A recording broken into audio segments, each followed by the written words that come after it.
So how much documentation is too much documentation?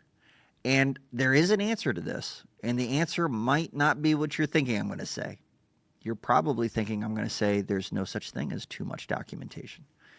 And sometimes you're right on that. But let's talk about photos.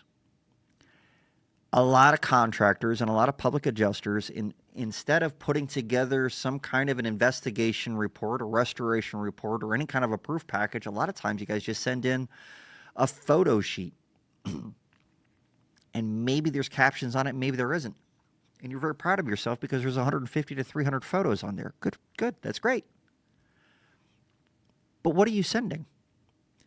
What do you think the adjuster's going to do when they get that?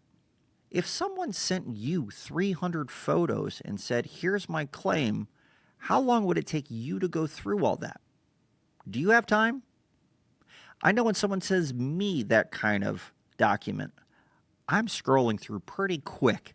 I don't have time to look through it. I've got a whole bunch of other crap to do that same day. The adjuster has a whole bunch of other claims to get to that same day. They have a ton of claims.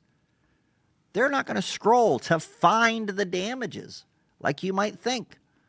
Some of them will. Some of them will try. But ultimately, if it's going to take a half hour to go through all those photos in detail, they don't have time for it.